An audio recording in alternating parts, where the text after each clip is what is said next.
કચ્છમાં જે નકલી ઈડીમાં જે વ્યક્તિ પકડાયો છે અને હર્ષભાઈએ જે રીતે આમ આદમી પાર્ટીને બદનામ કરવાની કોશિશ કરી, અને હવે તો દુઃખની વાત એ છે કે આઈપીએસ અધિકારીઓ પોતાના બંધારણને ભૂલીને હર્ષ સંઘવીના ફોન ઉપર જાણે કાયદો ઘડતા હોય અને કાયદોની કાર્યવાહી કરતા હોય એવું લાગી રહ્યું છે. આજે દુઃખ સાથે કહેવું પડે છે કે કચ્છમાં જે એસપીની શરૂઆતની જે ઇન્ટરવ્યૂ છે એમાં એ સરગના કોઈ અલગ કહે છે જે આ ભાઈ પકડાય છે.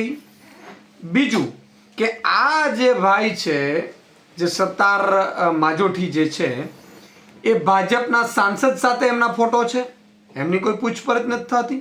પોલીસ અધિકારીઓ સાથે ફોટો છે, એમની કોઈ પૂછપરછ નથી થતી. એમની કચ્છના એસપી સાથે ફોટો છે, એમની પૂછપરછ નથી થતી.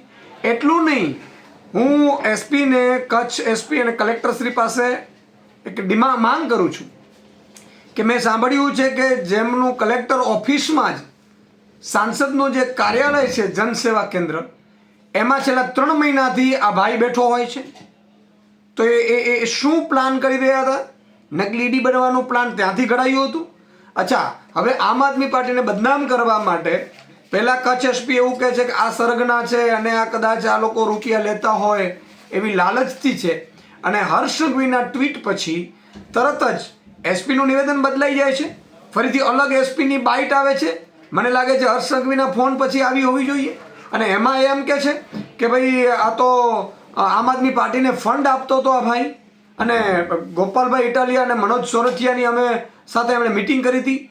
એટલે મિટિંગ તો તમે તમારી પાસે એટલું બધું પુરાવા આવી ગયા રાતોરાત કે તમે એમના પૂછપરછ સુધીની વાતચીત કરવા માંડી. તમે સવાલ એ છે કે હર્ષભાઈ ડરી ગયા છે. હર્ષ સંઘવીએ ગોપાલભાઈએ જ્યારે ટ્વીટ શરૂ કર્યું અને હર્ષ સંઘવી સામે ચેલેન્જ ફેંકી એટલે એણે કચ્છ એસપીને ફોન કરી અને ડરાવવાની કોશિશ કરો છો. તમે કાયદાની વિરુદ્ધ જઈને કોશિશ કરો છો. અચ્છા, બીજું અમારી માંગ એ છે આમ આદમી પાર્ટીની કે હમણાં જે ભૂપેન્દ્ર ઝાલા પકડાયા નથી, એને 6,000 કરોડનું જે કાંડ આવ્યું એમાં ઓફિશિયલી એવું કહે છે કે 2.5 લાખ રૂપિયો ફંડ છે એમણે ભાજપને આપ્યું છે. તો ભૂપેન્દ્ર ઝાલાએ 2.5 લાખ રૂપિયો ફંડ આપ્યો, એનો મતલબ એ થયો કે 6,000 કરોડનું કૌભાંડ છે એ ભાજપની દેખરેખ હેઠળ થયું છે. CR પાટીલજી એમને એવોર્ડ આપે છે, હર્ષ સંઘવી એમને એવોર્ડ આપે છે, ઇવન ભીખુસિંહ જે મંત્રી છે એમના દીકરાઓ ઓફિસના ઉદ્ઘાટન કરે છે અને ટ્રસ્ટીમાં છે. તો આ બધાએ FIRમાં નામ કેમ નથી? હર્ષ સંઘવીનો પણ તપાસ થવી જોઈએ, હર્ષ સંઘવીની પણ પૂછપરછ થવી જોઈએ, તો CR પાટીલની પણ પૂછપરછ થવી જોઈએ. અને જો આવું થશે તો લગભગ હમણાં નકલી CBI અધિકારી મોરબીમાં પકડાનો છે, એ ભાજપનો કાર્યકર્તા છે, તો આખી ભાજપ જેલમાં હોવી જોઈએ.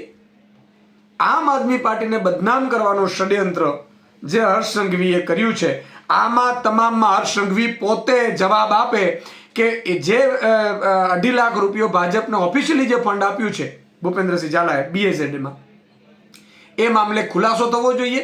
અને હર્ષ સંઘવી CR પાટીલની શું પૂછપરછ કરશે? પોલીસ તાકાત છે પોલીસની. તો આ તમામ બાબતે આગામી સમયમાં આમ આદમી પાર્ટી રણનીતિ સાથે ગ્રાઉન્ડ ઉપર ઉતરશે.